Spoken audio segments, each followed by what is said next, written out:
안녕하세요. 세일즈포스 넷제로 클라우드와 함께하는 2024 CDP 공시를 주제로 오늘 웨비나 진행과 발표를 맡게 된 i2맥스 넷제로 파트의 이상지입니다. 시간 내어 참석해 주셔서 감사드리며 유익한 시간 되시길 바라겠습니다. 오늘 웨비나는 두 세션으로 구성되었습니다. 첫 번째 CDP 2024 주요 개정사항 및 대응 방향을 주제로는 CDP 한국위원회 수석 연구원이신 김태현 수석님께서, 그리고 이어지는 세일즈포스 넷제로 클라우드 데모는 i2맥스에서 진행합니다. 약 40분 정도의 세션 발표가 진행된 후 10분 정도의 Q&A 시간을 가질 예정입니다. 시청자 여러분들께서는 웨비나가 진행되는 동안 궁금하신 점을 자유롭게 채팅창에 올려주시면 현장 답변과 이메일 활용하여 최대한 모두 답변 드리도록 하겠습니다. 보다 많은 참여를 위해 이벤트도 진행합니다. 설문조사에 참여해주신 분들 중 20분, 질문해주신 분들 중 5분 추첨하여 커피 쿠폰을 드립니다. 또한 저희 웨비나를 통해 미팅을 신청하신 5분께는 2만 원 상당의 상품권도 드릴 예정이오니 많은 참여 부탁드리겠습니다. 이제 세미나 본격적으로 시작해 보도록 하겠습니다. 수석님 안녕하세요. 네, 안녕하세요. 네, 소개와 진행 부탁드리겠습니다. 네, 안녕하세요. 저는 CDP 한국위원회 김태환입니다. 이번 시간에는 CDP에 대한 간략한 개요와 더불어서 CDP 2024 주요 개정사항과 대응 방향 간략히 설명드리도록 하겠습니다. 네, 먼저 소개인데요. 아마 최근에 ESG라는 용어 많이 들어보셨을 것 같은데요. ESG라는 용어가 시작된 지점은 투자자들로부터 나왔다고 할 수 있습니다. 그래서 최근에 ESG 공시와 관련된 기업들이나 투자자들의 관심도 높은데요. 네, 역으로 한번 생각을 해보면 ESG 투자자와 ESG에 대한 관심이 이렇게 많은데 왜 이제야 ESG 공시에 대한 이슈가 뜨고 있냐? 다시 생각해보면 그만큼 기업들의 공시가 불충분하다는 얘기인데요. CDP는 2000년에 시작이 된 글로벌 이니셔티브입니다. 당시에도 그러니까 ESG 그 가운데서도 기후변화에 대해서 관심을 가진 투자자들은 꽤 많았었는데요. 다만 이런 투자자들이 투자 의사결정 과정에서 기업의 기후변화 관련된 정보를 반영을 해서 투자하기에는 기업들의 정보가 상당히 많이 부족했습니다. 그래서 시작이 된 게 이 CDP라는 이니셔티브인데요. 투자자들이 모여서 기업들에게 우리가 직접 기후변화 관련된 정보를 요구해보자 하면서 시작이 되었고요. 초기에는 기후변화로 시작을 해서 이제는 물이나 생물 다양성, 산림과 관련된 여러 가지 요소들에 대한 정보들을 묻고 있습니다. 그리고 이런 플랫폼들이 조금 활성화되다 보니 투자자가 상장 기업들한테만 묻던 것들을 조금 더 확대를 해서 기업들이 공급망 관리에도 사용할 수 있도록 지금은 운영을 하고 있고요. 네, 전 세계 대부분 국가에서 CDP가 진행이 되고 있습니다. 지난해 기준으로는 전 세계 23,000개 이상의 기업들이 CDP에 응답했는데요. 시총 기준으로 보면 전 세계 65% 이상의 기업들이 CDP를 통해서 기후변화나 물 또는 산림 관련된 정보를 공개를 했습니다. 그리고 전 세계 300개 이상의 기업들은 이 공급망 관리에도 CDP를 활용하고 있고요. 아마 기업들은 잘 모르실 수 있는데요. 또 CDP 시티즈라는 프로그램이 있는데요. 그러니까 전 세계 국가를 제외한 주정부라든지 도시정부들도 기후변화 관련된 대응 활동들을 많이 하고 있는데요. 이런 도시나 주정부에서도 CDP를 통해서 각 도시와 주에서 어떤 활동들을 하고 있는지를 공개하고 있습니다. 관심 있으시면 한번 찾아보시면 좋을 것 같고요. 네, 한국에서도 지금 많은 금융기관들이 CDP 서명기관으로 참여를 하고 있고 기업들에게 정보 공개를 요구하고 있습니다. 그리고 앞서 말씀드렸던 것처럼 여러 기업들이 CDP를 통해서 공급망 기업들의 기후변화나 또는 물 관련된 리스크를 관리를 하고 있고요.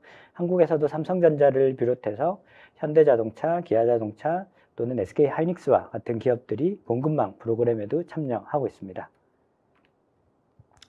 네, CDP는 사실 지금까지 이제 기업들에 대한 기후변화 정보를 공식적으로 요구하고 관리하는 거의 유일한 프로젝트인데요. 그러다 보니까 CDP가 직접적으로 데이터를 활용하는 것뿐만 아니라 CDP 데이터를 다른 기관에서도 상당히 많이 활용을 하고 있습니다.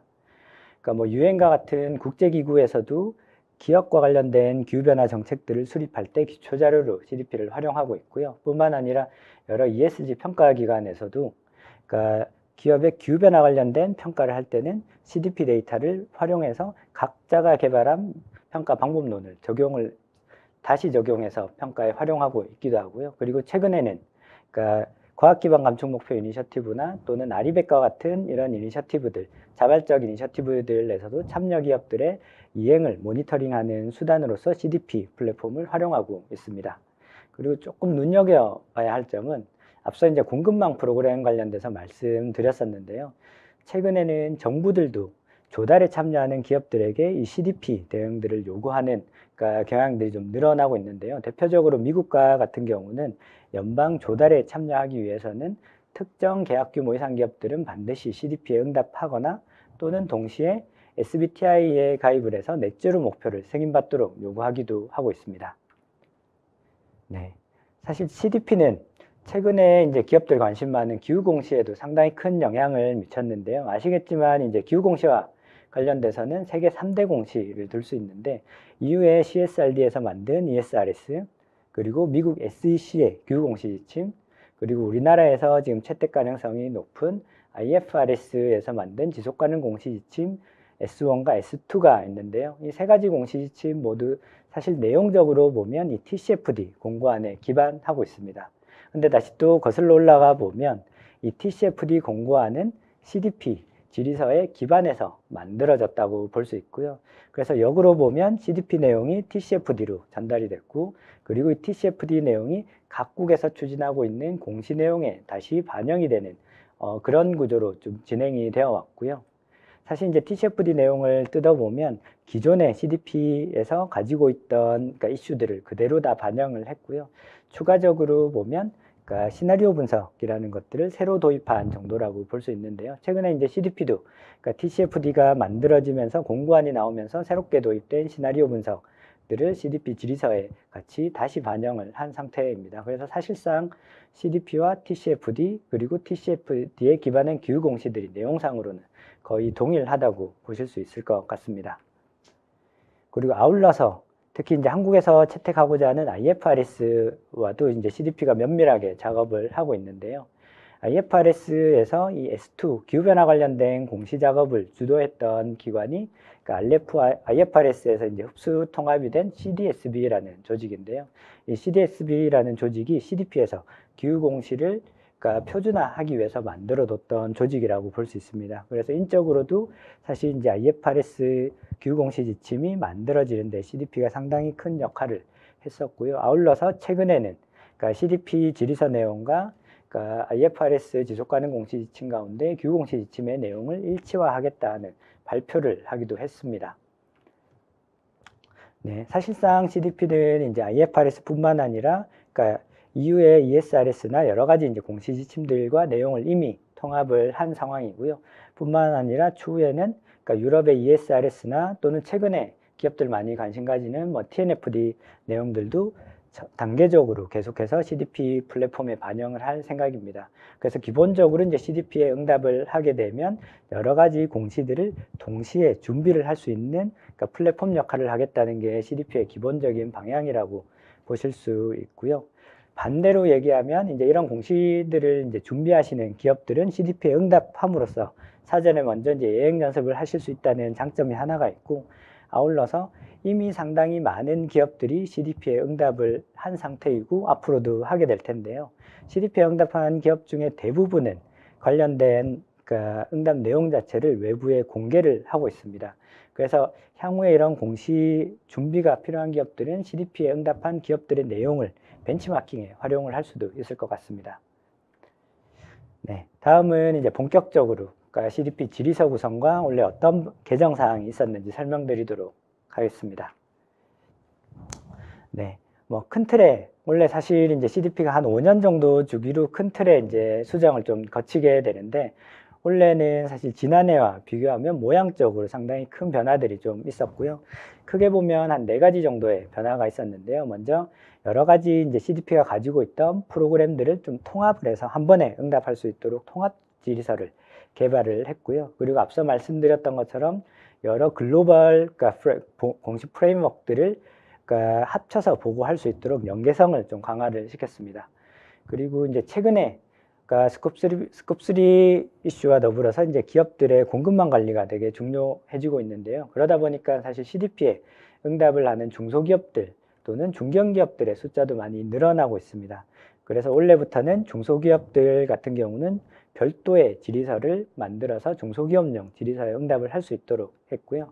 그리고 마지막으로 실제 이제 기업들이 응답하게 되는 CDP 포털도 조금 더 사용자 친화적으로 개편을 한 상태고요. 네.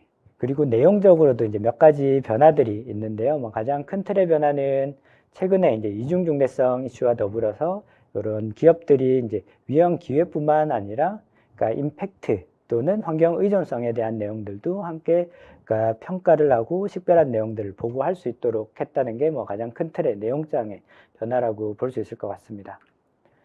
네. 다음은 이제 올해 저희 질의서 구조인데요. 보시면 이제 첫 번째가 기업에 대한 소개 파트고요. 그리고 두 번째와 세 번째 파트는 실제 기업이 그러니까 환경 이슈, 기후변화 포함한 여러 환경 이슈에 대해서 얼마나 의존도가 있는지 또는 기업이 얼마나 환경에 영향을 주고 있는지 그리고 그에 따른 위험과 기회 요소가 어떤 것들이 있는지를 파악하고 그리고 그 프로세스에 따라서 나온 개별적인 위험과 기회 요소에 대해서 어떻게 대응을 하는지를 다루는 게 이제 두 번째, 세 번째 파트가 되고요.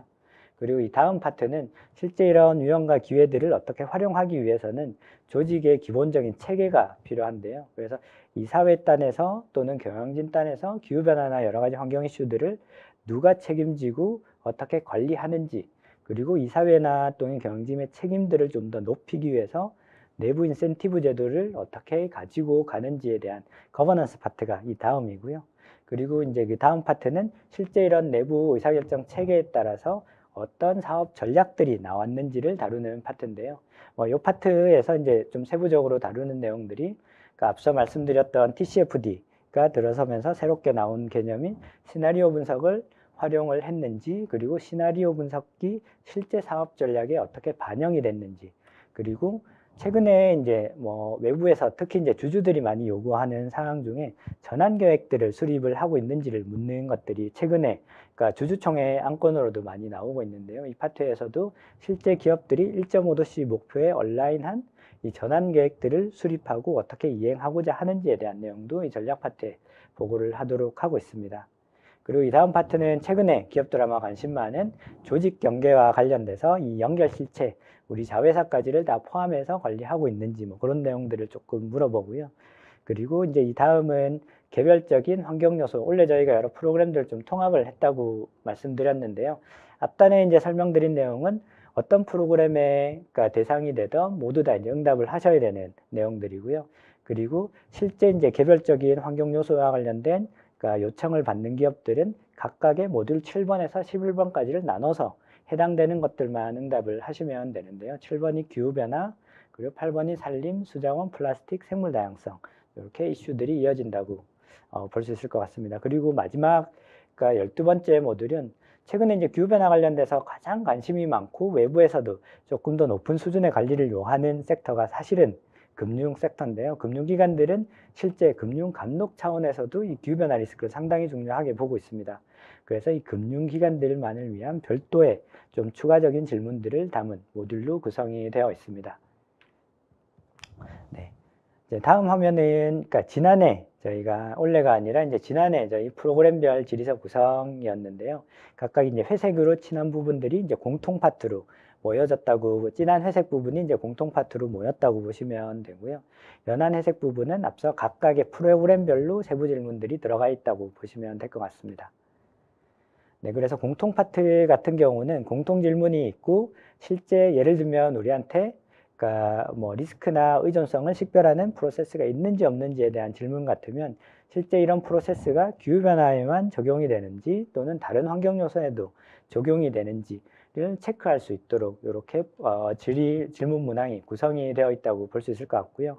아마 원래 뭐 CDP 응답을 하시다 보면 아무래도 이제 평가 결과를 또 상당히 중요하게 생각을 하실 것 같은데요. 아마 이런 체크박스들에서 체크를 놓치시는 경우도 원래 좀 발생하지 않을까 싶은데, 아마 평가 중요하게 생각하신다면 이런 공통 질문에 대해서 우리가 해당 환경 요소에 대해서 이 프로세스를 적용한다 그러면 실제 제대로 체크를 하셨는지 한번 더블 체크해 보시는 게 좋은 평가 결과를 받으실 게 뭐 좀 도움되시지 않을까 생각이 됩니다. 네. 그리고 각 프로그램별로 이제 어떤 기업들이 해당이 되는지를 나타내는 장표인데요. 일단 기후변화는 모든 기업들이 다 해당이 되고요. 아울러서 플라스틱이나 그러니까 저희 생물 다양성 모듈도 어떤 프로그램에 응답을 하든 모든 기업들이 응답을 해 주셔야 됩니다. 다만 플라스틱이나 생물 다양성은 원래도 평가에는 반영이 되지는 않고요. 그리고 남아있는 산림 부분이나 또는 수자원들은 모든 기업들이 다 해당이 되진 않고요. 저희가 특별히 민감도가 높은 산업들을 지정을 해서 개별적으로 질의서를 보내게 되는데요. 해당하는 기업들만 응답을 하시면 됩니다. 만약에 뭐 자발적으로 응답을 하시고 싶은 경우에도 당연히 응답을 하실 수 있으시고요. 네.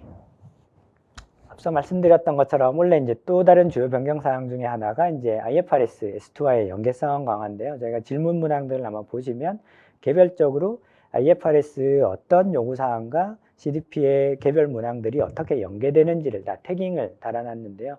실제 이제 아마 CDP를 대응하시면서 규 공시에도 같이 준비를 하시는 기업들이 많을 것 같은데요. 이 부분 잘 활용하시면 CDP 응답뿐만 아니라 공시 준비하시는데도 큰 도움 되시지 않을까 생각이 되고요. 네, 그리고 이제 앞서 말씀드렸던 것처럼 세 번째 중소기업용 질의서인데요. 그러니까 뭐 모든 기업들이 다 중소기업용 질의서를 선택을 하실 수 있는 건 아니고요. 그러니까 화면에 보이는 요건에 그러니까 매출액 기준과 그리고 그러니까 종업원 기준 모두 다 충족을 하는 기업들만 중소기업용 질의서를 선택을 하실 수 있으십니다. 물론 요건이 해당된다고 하더라도 중소기업용 질의서가 아니라 풀 퀘스처니어를 응답을 하실 수 있으시고요. 중소기업용 질의서 같은 경우는 앞서 설명드린 부분을 조금 더 심플하게 정리했다고 보시면 되고요. 큰 틀의 카테고리들은 대부분 다 들어가 있는데 아마 보시면 이제 세부적으로 문항들이 조금 더 많이 줄어들어 있는 걸 보실 수 있으실 것 같습니다. 중소기업용 질의서 응답하시면 평가는 또 별도로 중소기업용 평가 방법에 따라서 평가가 됩니다. 네, 원래 그러니까 응답하는 구조로 보면 큰 변화들이 있기는 했는데 새로운 문항이 많이 들어가 있다거나 그렇지는 않고요. 크게 보면 한 14개 정도의 기후변화 기준으로 보면 한 14개 정도 새로운 문항이 있고 그리고 한 70개의 문항은 조금 내용상의 수정들이 있었습니다. 뭐 내용상의 수정이 큰 수정이 있지는 않았었고요.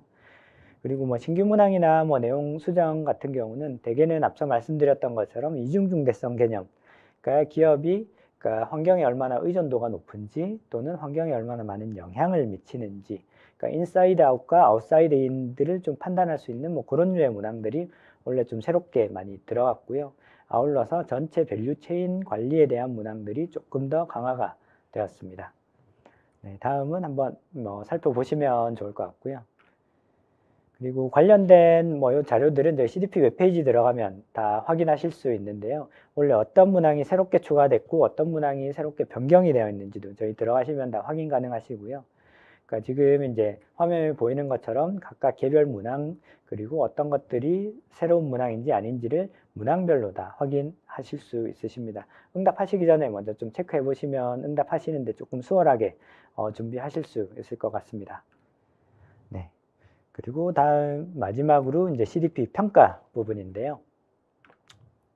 네, 아마 화면상에서는 잘 안 보이시겠지만 저희 로고를 보시면 Disclosure Insight Action이라고 적혀져 있습니다. CDP가 사실 이제 다른 평가 기관이랑 가장 차이가 나는 게 대부분의 평가사들은 사실 이제 영리 기업들인 경우가 많은데요. 평가를 해서 사실 이 평가 결과를 다시 금융기관한테 상품으로서 재판매를 하는 경우가 일반적인데요. CDP는 이제 비영리 기관으로 출발을 했고요. 그리고 저희의 큰 틀의 미션 같은 경우는 더 많은 기업들이 기후변화나 또 환경정보를 공개하도록 만드는 게 사실 저희의 가장 큰 미션입니다. 그래서 디스클로저를 저희가 할 수 있도록 만들면 외부의 여러 이해관계자들이 스스로 데이터를 확인해서 인사이트를 얻고 그리고 개별적으로 직접적인 활동을 하거나 또는 그렇지 않은 경우에는 기업이나 또는 여러 이용자들한테 서로 간의 이제 피드백 작용을 통해서 액션을 더 강화할 수 있겠다 하는 게 사실 저희의 그러니까 큰 틀의 미션인데요. 어쩔 수 없이 저희가 이제 CDP도 투자자들이 먼저 시작을 했다 보니까 투자자들이 활용하기 위해서는 그러니까 로데이터도 중요하긴 한데 그러니까 기본적으로 투자자 좀 수월하게 활용할 수 있는 가공된 정보도 좀 중요하다고 봤습니다. 그래서 저희도 이제 이후에 그러니까 공개 활동을 시작한 이후에 추후에 저희 평가를 시작을 했었는데요. 아마 상당히 많은 기업들이 스트레스 받으실 것 같습니다. 최근에 ESG 평가 기관들도 상당히 많이 늘고 어떤 기관에 우리가 어떻게 대응을 해야 되냐 하는 부분 상당히 많이 고민 많으실 것 같은데요. 레이터레이터스라고 사실 평가 기관을 또 평가하는 프로젝트가 한 10여 년부터 진행이 된 게 있습니다. 요 앞에 이제 보이는 화면이 그 결과인데요. CDP가 항상 기업들도 그렇고 또는 투자기관들이 평가했을 때도 신뢰도나 활용도 측면에서도 이제 양부분 다 가장 높게 평가가 되고 있는 것 같고요. 그게 이제 앞서 말씀드린 것처럼 CDP는 비영리 기관이다 보니까 기업들이 실제 CDP에 응답한 내용도 대부분 다 저희가 그냥 오픈을 해버리고요. 기업들이 당연히 이제 선택을 하실 수 있긴 한데 대부분 오픈을 선택을 하시긴 합니다. 네, 아울러서 그러니까 기업들의 응답 내용뿐만 아니라 저희 질문 문항이나 또 저희 평가를 어떻게 진행하는지 평가 메소돌로지까지 모두 다 오픈을 하기 때문에 아마 응답하는 기업 쪽에서도 그렇고 활용하는 투자자 쪽에서도 그렇고 어떤 내용이 평가에 어떻게 반영이 되었구나를 아마 확인하실 수 있기 때문에 이런 설문 결과가 나오는 게 아닌가 내부적으로는 생각을 하고 있습니다. 네, 본격적으로 이제 저희 CDP 평가가 어떻게 진행이 되는지에 대한 내용인데요. 말씀드린 것처럼 이제 CDP 응답 내용들은 대부분 다 저희가 퍼블리시를 하고 있는데요. 평가 같은 경우도 기업들이 제출한 내용들에 기반해서 평가를 진행을 하고요.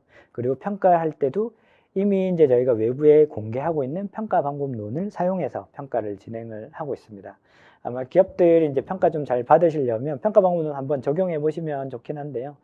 적용해 보신 기업들 말씀 들어보면, 그러니까 실제 스스로 이제 평가해 본 것과 평가 결과를 받은 것에 큰 차이가 나지 않는다. 이렇게 이제 판단하시는 기업들이 꽤 많은 것 같습니다. 네, 평가 방법에 대한 좀 세부적인 내용인데요. 저희가 앞서 말씀드린 것처럼 평가 방법론 수백 페이지 정도 되는데요. 이 평가 방법론에 보면 문항별로 저희가 4가지 점수를 부여를 하고 있습니다. 디스클로저, 어웨어니스, 매니지먼트, 리더십에 4가지 점수를 부여를 하고 있고요.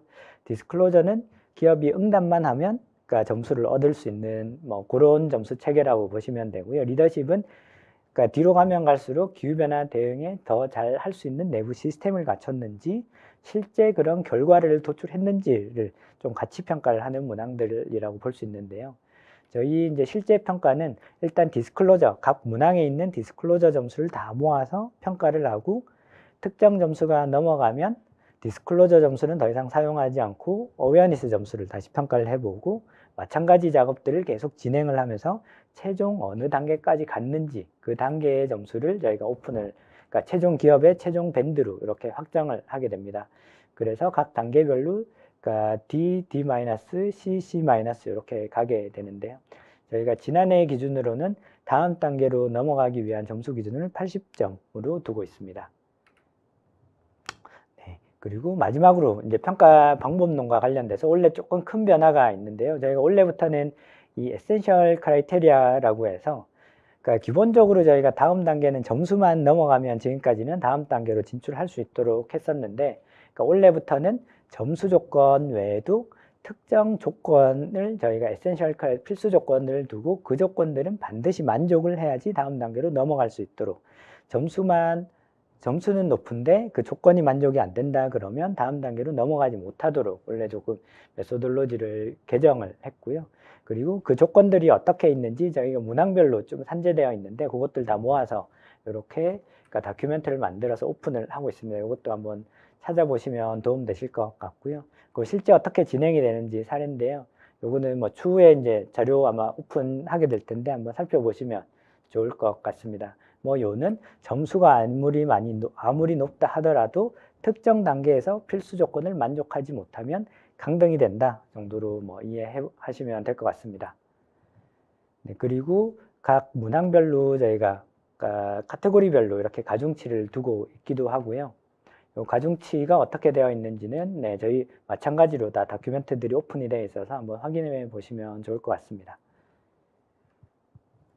그리고 뭐 기본적으로 저희가 대부분의 섹터들은 동일한 가중치가 적용이 되는데 특별하게 기후변화 관련돼서 조금 민감도가 높은 섹터들은 이 섹터별 평가방법론을 적용을 합니다. 섹터별로 앞에 보이시는 이런 섹터들은 질문도 조금 더 늘어나는 경우가 일반적이고요. 그리고 이 평가 방법도 조금씩 달라지게 됩니다. 그리고 앞서 말씀드렸던 이게 필수 조건도 조금씩 다르게 가져가고 있고요. 그래서 우리가 여기에 해당이 되는 섹터다 그러면 그러니까 질문지도 그렇고 또는 평가 방문도 그렇고 저희가 섹터별로 다르게 이렇게 확인할 수 있도록 시스템이 되어 있는데 반드시 우리가 해당이 되는 섹터에 맞는 그러니까 질의서나 평가 방문론을 확인을 하시면 좋습니다. 그리고 말씀드린 것처럼 가중치도 조금 다르게 두고 있고요. 네, 뭐 여기까지가 이제 기본적으로 저희 이제 평가 방문론 설명이었고요. 이제 마지막 시간이 좀 많이 지나긴 했는데 마지막으로 이제 CDP 대응 어떻게 하면 좀 더 잘 하실 수 있으실지 앞서 말씀드렸던 것처럼 이제 저희는 내부적으로는 평가보다는 공개가 더 중요하다고 보고 있기는 한데 아무래도 이제 기업에서 CDP 대응하시는 분들 입장에서 보면 사실 이 평가가 항상 또 그레이드가 나오다 보니까 기왕이면 더 좋은 평가를 받는 게 아마 좋으실 것 같은데요. 일단 CDP 평가를 잘 하기 위해서 가장 좋은 방법은 저희가 대부분의 자료를 다 오픈하고 있습니다. 질의서나 작성 안내서, 평가 방문론, 그리고 다른 기업들의 응답까지 모두 다 오픈을 하고 있습니다. 그리고 특히 저희 평가 방법론 같은 경우는 각 문항별로 세부적인 배점들을 아주 자세하게 다 두고 있는데요. 그래서 반드시 그러니까 이 평가 방법론을 작성하시기 전에도 그렇고 작성하는 과정에서도 확인하시면서 작성을 하시면 좋고요. 그리고 이제 작성하시는 과정에서 어떻게 해야 되겠지 잘 모르겠다 처음 응답하셔서 그러면 말씀드린 것처럼 저희가 다른 기업들의 응답 내용도 확인하실 수 있으시니 그런 자료들도 같이 보시면 좋습니다. 그리고 아울러서 기업에서 아마 작성하시다 보면 투자자보다는 그러니까 기업 입장에서 작성을 하시는 경우가 많은데요. 반드시 이제 그러니까 CDP의 평가 메소돌로지라는 게 기본적으로 투자자 시각을 담고 있는데 평가 방법론을 잘 확인하셔가지고 그러니까 우리가 입력하시고 싶은 내용이 아니라 그러니까 이 평가에서 요구하는 내용들, 투자자들이 요구하는 내용들을 잘 입력을 해주시면 좋고요. 그리고 마지막으로는 제출하시기 전에 평가 방문론을 이용해서 한번 평가를 내부적으로 평가를 해보시면 좋습니다. 앞서 말씀드렸던 것처럼 실제 평가 결과와 직접 해본 것들이 큰 차이가 나지는 않고요. 그리고 평가를 한번 해보시면 누락된 문항도 잘 보이고 또는 잘못 입력을 한 내용도 생각보다 쉽게 눈에 띌 것 같은데요. 그래서 이거 한번 평가를 해보시면 네, 실제 이제 그러니까 CDP라는 게 결국엔 평가라는 게 기업의 퍼포먼스 이상을 가져가실 수는 없는데 다만 작성을 잘 못하신다거나 또는 우리가 이런 활동들을 하고 있는데 내가 누락을 시켰다거나 하는 그러니까 이 기업의 활동 외적인 이유 때문에 평가 점수가 낮아지는 것들은 충분히 막으실 수 있을 것 같습니다. 그리고 중장기적으로는 그러니까 이 평가 점수를 높이기 위해서 그러니까 CDP 응답한 다른 기업들의 내용들도 잘 꼼꼼히 확인하셔서 그러니까 추후에 좀 더 새로운 전략이라든지 이런 것들을 개선해 나가면서 중장기적으로 대응하시면 아마 CDP 평가에서도 좋은 결과 얻으실 수 있으실 것 같습니다. 네. 그리고 앞서 말씀드린 것처럼 평가와 관련돼서도 자료들이 저희 대부분 다 오픈되어 있으니까 이 자료들 다 확인하시면 네, 좋을 것 같습니다. 네. 이런 것들 네. 상당히 많은 자료들이 있는데 사실 잘 확인 안 하시거든요. 그래서 들어가셔서 이제 꼼꼼히 보시면 아마 대응하시는데 상당히 많이 도움 되실 것 같습니다. 네, 이상 마치도록 하겠습니다. 네, 감사합니다. 네, 수정님 발표 감사드립니다. 다음 세션으로 넘어가 보도록 하겠습니다. 넷제로 클라우드 데모를 맡은 i2맥스 넷제로 팀의 이상지라고 합니다. 다시 인사드리겠습니다. 오늘 세션에서는 넷제로 클라우드에 대한 소개를 드리고 ESG 실무자의 입장에서 데이터를 수집하고 목표를 관리하고 CDP를 포함한 지속가능성 공시까지 진행하는 과정에서 솔루션을 활용하는 방법을 데모로 보여드릴 예정입니다. 소개 시작하도록 하겠습니다. 세일즈포스는 클라우드 기반의 CRM 플랫폼입니다.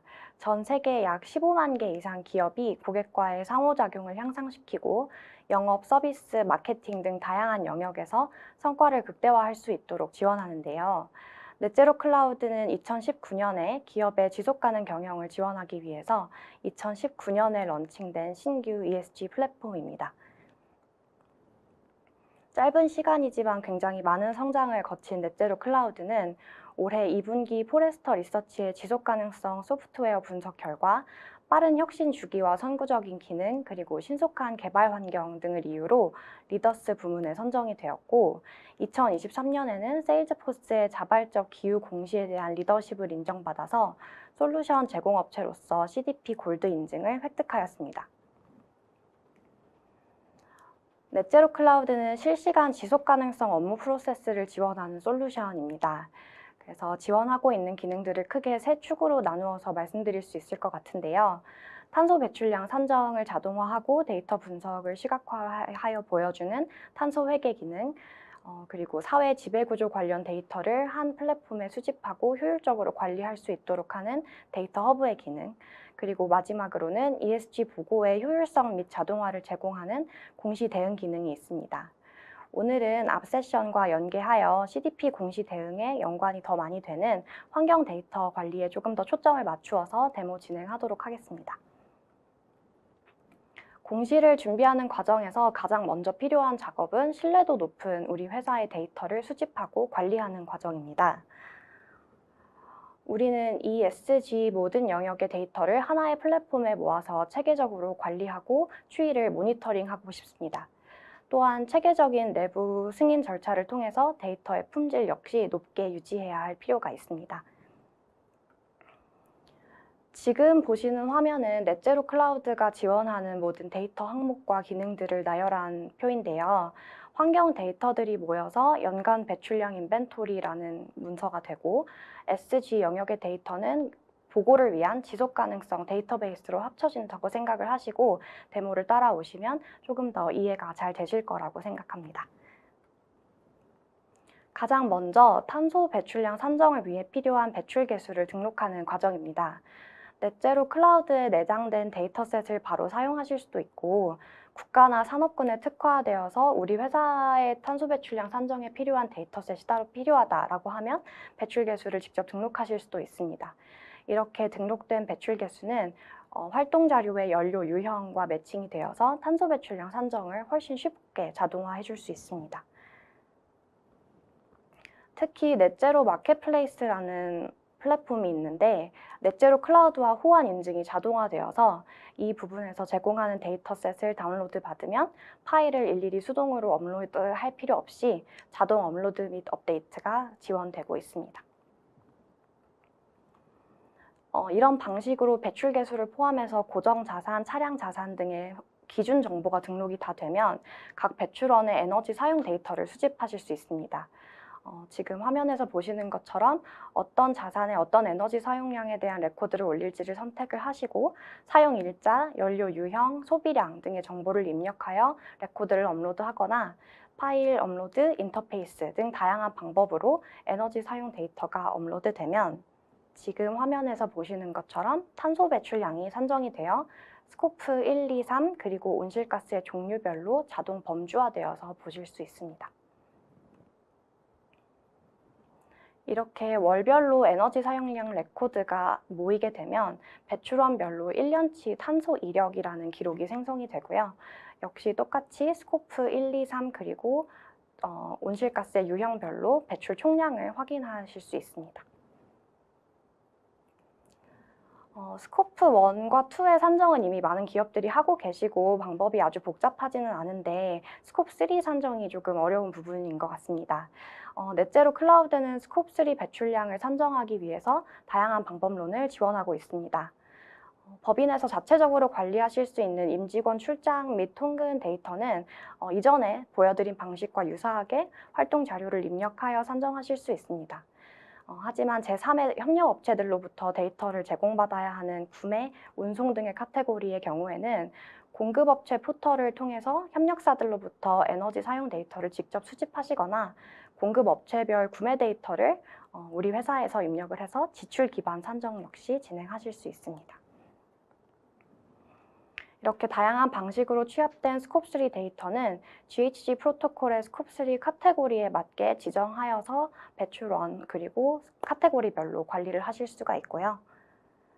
지금 이 화면에서 보시는 것은 1년치 스콥3 데이터가 산정이 되어서 업스트림과 다운스트림 배출로 구분된 모습입니다. 이렇게 스콥 1, 2와 3를 아우르는 우리 회사의 1년치 탄소 배출량 데이터가 모이면 이 전체를 합산하여 배출 총량을 확인할 수 있는 연간 배출 목록 레코드가 완성이 됩니다. 유사한 방식으로 넷제로 클라우드의 공시 데이터 허브에는 GRI 지표를 기준으로 데이터를 수집할 수 있는 템플릿이 제공이 됩니다. 임직원 통계, 다양성 포용 정책, 직원 개발, 조직 사건 등의 카테고리에 맞추어서 데이터를 관리하실 수 있고요. 또 회사별로 공시하거나 관리해야 하는 데이터의 항목과 세부 명칭들은 모두 다를 수밖에 없기 때문에 이 부분들은 시스템상에서 유연하게 커스텀하여 사용하실 수 있습니다.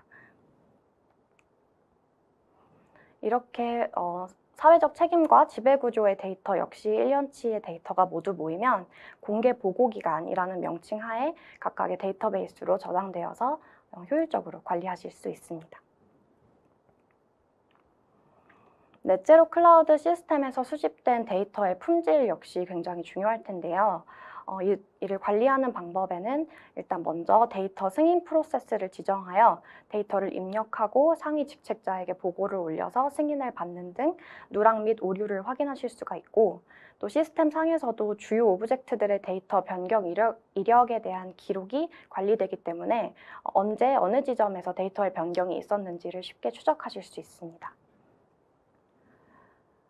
또한 제3자 검증을 진행하여 외부 검증인에게 시스템을 열어주실 경우에는 오딧 대시보드를 통해 자산이나 스코프, 국가 등의 지표를 기준으로 탄소 배출량 내역을 확인할 수 있도록 하시면 되고요. 또 주요 탄소 배출량 산정값에 대한 계산식은 CSV 파일로 내보낼 수 있어서 여기에 사용된 로 데이터, 배출 개수, 산정식 등의 정보가 쉽게 제출될 수 있습니다. 시스템을 통해 필요한 데이터의 수집을 완료했다면 이제 우리 회사의 현황을 눈으로 확인하고 어떻게 개선을 할 수 있는지에 대한 목표 관리를 진행해 보도록 하겠습니다. 우리 회사의 지속 가능성 공시를 잘 대응하기 위해서는 먼저 대시보드를 통해서 ESG 현황을 확인하고 데이터를 기반으로 한 신뢰도 높은 넷제로 로드맵 역시 생성하고 싶고, 또한 지속 가능성 노력을 효율적으로 관리하기 위해서 다양한 개선 과제 및 프로그램을 기획하고 성과 역시 추적하면 좋을 것 같습니다. 먼저 시각화 부분을 좀 소개를 드리면 넷제로 클라우드의 CRMA 대시보드는 탄소 배출량뿐만 아니라 재생에너지, 용수, DEI, 스콥3 등 다양한 데이터를 시각화하고 개선의 여지가 어디에 있을 수 있는지를 쉽게 알아볼 수 있도록 지원하는 역할을 하고 있습니다. 또한 수석님께서도 말씀해 주셨지만 SBTi의 기후행동에 대한 승인 역시 굉장히 중요한 부분이기 때문에 승인을 받으신 기후행동 캠페인 혹은 우리 기업이 자체적으로 설정한 목표 등을 등록하시게 되면 우리 회사의 넷제로 목표 달성을 위해 매년 얼만큼의 탄소를 절감해야 하는지도 확인하실 수 있습니다. 이렇게 우리의 나아갈 방향과 매년 줄여나가야 할 탄소 절감률 등의 개선점들을 확인을 했다면 탄소 배출량과 집약도가 높은 배출원 등을 선별하여 에너지 사용량을 줄이기 위한 다양한 프로그램을 기획하실 수 있습니다. 지금 보여드리는 화면은 제가 예시로 에너지 절감 프로그램을 하나 등록해 놓은 화면인데요. 온실가스 배출을 줄이기 위해서 어떤 고정자산 혹은 이동자산 협력사들을 배정하여 해당 프로그램을 진행시킬지를 등록하시고 프로그램에 참여하고 있는 행위자들이 어떤 세부 이니셔티브를 활용해서 에너지 효율을 낼 것인지에 대한 것들을 세부적으로 지정하실 수 있습니다.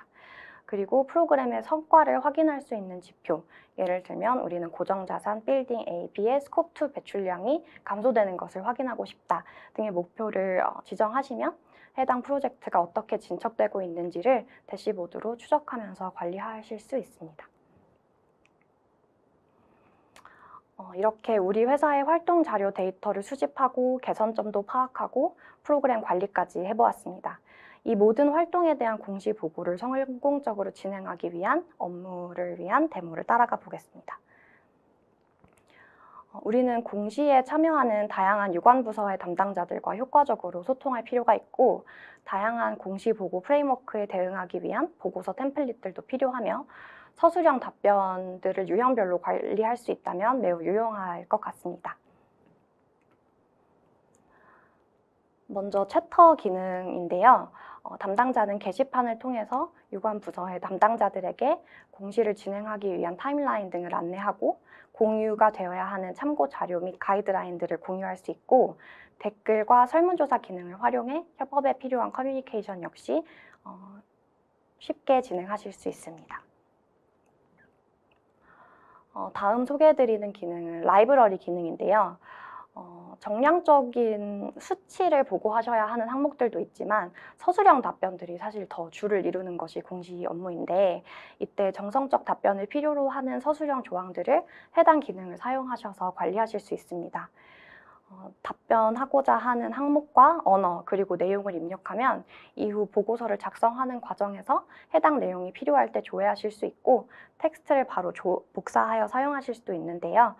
이걸 활용하는 방법은 잠시 후에 조금 더 설명드리도록 하겠습니다. 넷제로 클라우드는 옴니스크립트라는 문서 작성 기능을 이용하여 CDP뿐만 아니라 SASB, GRI, ESRS 등 공시 프레임워크에 맞게 보고서 초안을 작성할 수 있는 패키지를 제공하고 있습니다. 옴니스크립트를 활용하면 실제 보고서 구조와 동일한 플로우로 초안을 작성해 보실 수 있고요. 또한 탄소 배출량처럼 넷제로 클라우드를 통해서 계산된 정량적인 답변들은 해당 항목에 맞게 자동 입력됩니다. 또한 이렇게 작성하신 초안 버전은 워드나 PDF로 내보내서 유연하게 협업을 하시고, 또 회사 내에서 활용하셔야 하는 첨부 파일이나 이미지 등을 자유롭게 활용하셔서 작성하실 수 있습니다. 그럼 옴니스크립트를 통해서 보고서가 작성되는 과정을 조금 더 자세하게 보여드리도록 하겠습니다. 공개 및 규정 준수 허브 시작 페이지에서 내가 작성하고자 하는 공시 보고서의 이름을 지정하고 이에 맞는 패키지 종류와 버전을 선택하시게 됩니다. 이 과정이 끝나면 옴니스크립트 보고서 작성 화면으로 넘어가게 됩니다. 기존에 업로드하신 보고서가 있다면 동일한 문항에 대해서 답변을 끌어올 수도 있는데요. 지금은 그냥 진행하고 있고, 2023년에 공시를 진행한다는 가정하에 이 데이터의 보고 기간을 2022년 1월 1일부터 12월 말일로 설정해보는 과정입니다. 그리고 옴니스크립트와 넷제로 클라우드의 데이터를 활용하여서 답변을 할 세부 챕터들을 선택하는 과정인데, 전체 다 사용하셔도 되고 선별하셔서 사용하셔도 무방합니다. 이렇게 목차가 생성이 되면 이렇게 서술형 문항은 방금 소개드렸던 문항 관리 라이브러리에서 이미 작성했던 답변을 복사하여서 그대로 사용하실 수 있습니다. 우리 회사가 운영하고 있는 국가 등을 선택하실 수가 있고요. 필요 항목을 선택하시고 한 문항에 대해서 선택했을 때 나오는 꼬리 문항들도 다 지원이 되고 있습니다. 그리고 지금 보시는 것처럼 스콥 1이나 스콥 2처럼 탄소 배출량 산정된 값은 넷제로 클라우드에서 바로 불러오는 화면을 보고 계시고요. 온실가스의 종류별 배출 총량도 확인하실 수 있습니다. 이렇게 작성된 초안은 아까 말씀드렸다시피 PDF 혹은 워드로 추출하여서 팀 내 구성원들과 검토하고 수정하시는 데 용이합니다. 올해 예정된 업데이트 중에서 조금 유의해서 말씀드리고 싶은 부분도 있는데요. 올해 CDP 문항들이 개정됨에 따라서 세일즈포스에 내장된 CDP 패키지 역시 버전 3으로 업데이트됩니다. CDP 포털에서 기업의 소프트웨어 프로바이더를 세일즈포스로 지정하시면 방금 동영상으로 확인하셨던 옴니스크립트를 통해 작성한 답변이 CDP 온라인 응답 포털로 바로 연동돼서 훨씬 더 빠른 속도로 보고서 공시를 진행하실 수 있고요. 답변은 드래프트 상태로 제출되기 때문에 최종 작성자가 CDP 포털을 통해서 검토를 하고 제출하실 수 있게 됩니다.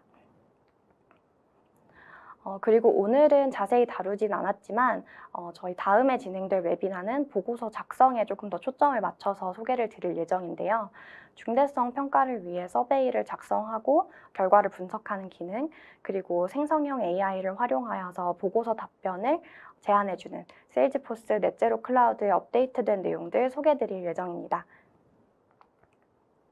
마지막으로 i2max 소개해드리고 마치도록 하겠습니다. i2max는 4년 연속 세일즈포스 코리아의 넘버원 파트너로 인증을 받은 사스 전문가 집단입니다. 오랜 기간 다양한 산업군의 고객사를 대상으로 국내 세일즈포스 클라우드의 컨설팅, 개발, 구축을 진행해 왔습니다.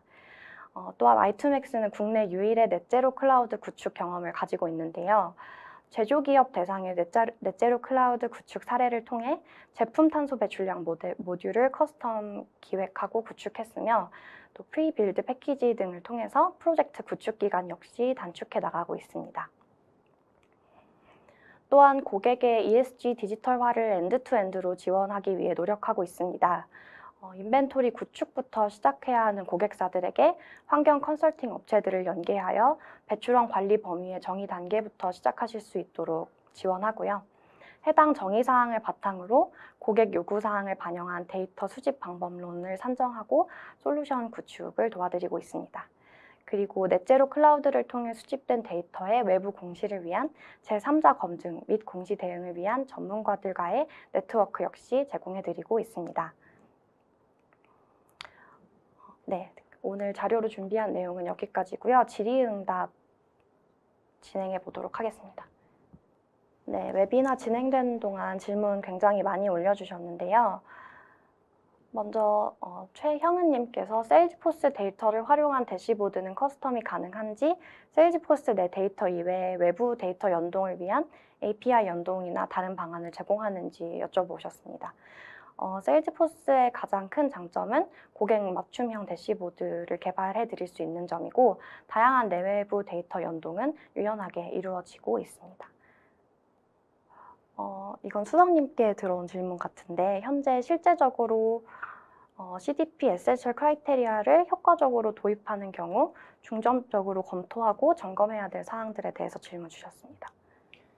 여러 문항에 걸쳐서 이제 필수 조건들이 붙어 있는데요. 앞서 말씀드렸던 것처럼 이제 산재에 있다 보니까 개별 문항을 응답하는 과정에서 이게 에센셜 크라이테리아에 해당이 되는 문항인지 그렇지 않는지 확인하는 게 일단 가장 중요하고요. 그래서 드린 바와 마찬가지로 그러니까 아무리 점수가 높다 하더라도, 그러니까 예를 들면 CDP 평가 체계가 그러니까 디스클로저, 어웨어니스, 매니지먼트, 리더십 이렇게 4단계 체계가 있는데, 아무리 점수가 높다 하더라도 어웨어니스에 있는 에센셜 크라이테리아를 만족하지 못한다. 그러면 점수가 D나 D-가 나가게 됩니다. 기업 입장에서 보면 상당히 이제 그러니까 좀 동의하기 어려운 결과가 될 수 있는데요. 그래서 반드시 어떤 문항에 이런 에센셜 크라이테리아가 붙어 있는지, 그리고 아마 하위 단계의 필수 조건들은 기업이 만족하지 못하는 경우보다는 작성하시는 과정에서 실수를 하시거나 누락하는 경우들 때문에 아마 이제 그러니까 문제가 될 소지가 크기 때문에 어떤 문항에 에센셜 크라이테리아가 있는지, 그리고 제대로 응답이 되었는지까지를 확인하시는 게 가장 중요할 거라고 생각이 됩니다. 네, 감사합니다. 혹시 더 답변해 주시고 싶은 질문 있으시면. 질문 프로그램, 아까 문주홍님 주신 질문인데요.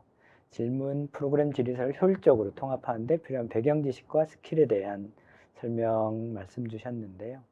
그러니까 기본적으로 이제 CDP 저희가 전체 문항을 통합한 이유가, 보면 최근에 기업들이 대부분 다 뭐 ESG, 그러니까 이사회 내 ESG 위원회라든지 또는 ESG와 관련된 통합 전략들을 가지고 있는데, 그러니까 지금 공시 같은 경우는 개별적으로 이루어진 경우들이 꽤 많이 있었습니다. 사실 그렇게 되면 이제 계속해서 기업들 입장에서는 보고 부담이 늘어날 수밖에 없는 상황인데요. 그래서 기본적으로 이제 CDP도 실제 기업의 활동이 합쳐서 이루어지는 것들은 합쳐서 응답할 수 있고, 그렇지 않은 분야에 대해서는 개별적으로 응답할 수 있도록 질문서 문항들 조금 조정을 했고요.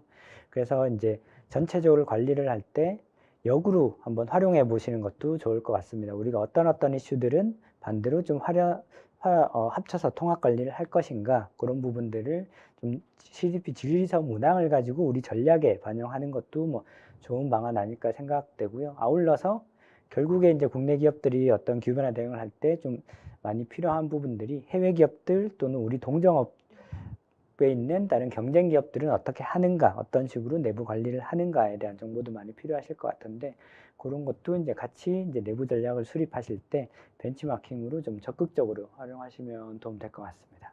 네, 감사합니다. 시간 관계상 남은 질문들은 저희가 취합하여 이메일로 답변 드리도록 하겠습니다. 오늘 세션 너무 유익하게 진행해 주셔서 감사드립니다. 네, 감사합니다. 감사합니다. 이것으로 오늘 웨비나 마치도록 하겠습니다. 오늘 시간 내어 참석해 주셔서 너무 감사드리고 질문들 역시 감사드립니다. 후속 웨비나도 많은 관심 부탁드리겠습니다. 감사합니다.